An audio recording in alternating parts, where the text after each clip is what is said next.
so what did we see last night? Besides a shutout, besides a great defense again from the Patriots, did we see a team that, okay, we're convinced they're back? Well, I would say for the time that I watched, they were doing pretty good. You know, I happened That's a hot take. Clip that off. Send that out to everybody. I happened to close my eyes and realized it was when I woke up this morning, there was 4 interceptions. But when I went to sleep, I was like, I'm like, how did that happen? And While I went you were to sleep. sleeping, Van Noy ran for a pick six. It was at the end. I'm like, the game over with. And then all of a sudden, I wake up, it's 4 more. 4 interceptions. I was like, how did that happen? But they're a good football. They're coached well, number one. Of course. They're a well-coached football team, very disciplined. And they got an opportunity and a chance, and I think they know that. And they're doing it the way that they should be doing it with a young quarterback, with a strong defense, run the football every now and then, allow him to make 1 or 2 plays with his arm, and get out the building with a W. Can I tell you, 2 days ago, I sat there staring at my computer, looking at these odds, and really legitimately thinking about it. 25-1 odds for the Pats to win the Super Bowl. It's like, wow, I can't believe I'm looking at this line thinking about, like, do I want to do this? Like, is this the route I'm going down? Last night, granted, look, when they were when they were on the road against the Cowboys, and the Cowboys were an 8-point favorite, I'm like, wow, okay, rookie quarterback on the road against the Cowboys 8-point favorite, but that shows the power of Bill Belichick. Now that game was, you mean the one in Foxborough? Yeah, in Foxborough. Sorry, in Foxborough. The great finish. Yeah, in Foxborough. Sorry. Yep. Now they're on the road against the Falcons, and they're a touchdown favorite with the rookie quarterback. I'm like, this is trending in this direction for this team that gives you wins by a depth of 1,000 cuts. That's what they do.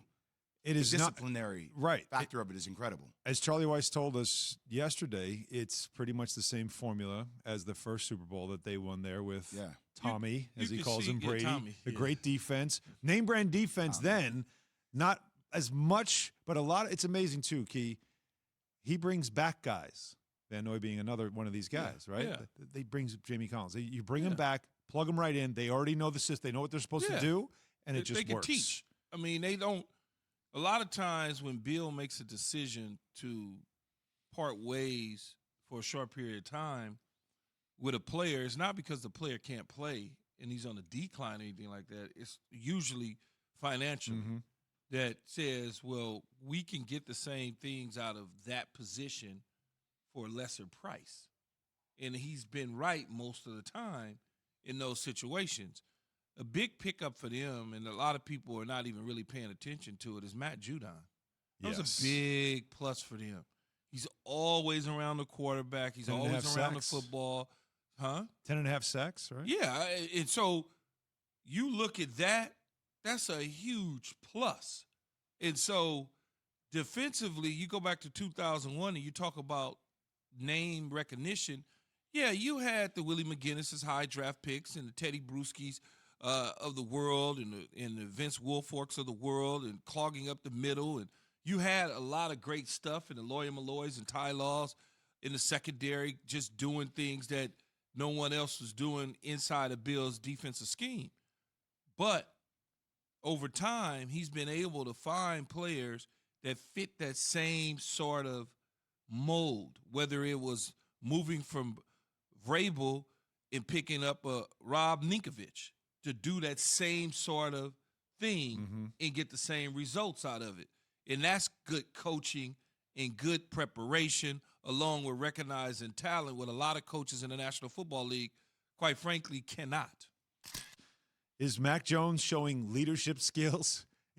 Are they gassing him up a little too much? No. Or is he emerging into a quarterback that you believe, if this team's defense is good enough to be in the Super Bowl, is he good enough to also be in the Super Bowl with this team as their starting quarterback? Absolutely. Because, again, it's the situation and circumstances that he's in that will allow him to have the success to help the team get to the Super Bowl. When you go 26 or 22 or 26, look at that efficiency. 207 yards, touchdown, ill-advised throw for a pick. Right. Okay, fine, whatever. Late in the game. But when you watch somebody be able to be precise in doing the things that he's capable of doing within this system, what they're asking him to do, 3rd and 2 is big. 2nd and 4 is huge. Whenever I can get to that 2nd and short, 3rd and even shorter, I'm going to win every single time. And that's what he allows you to do.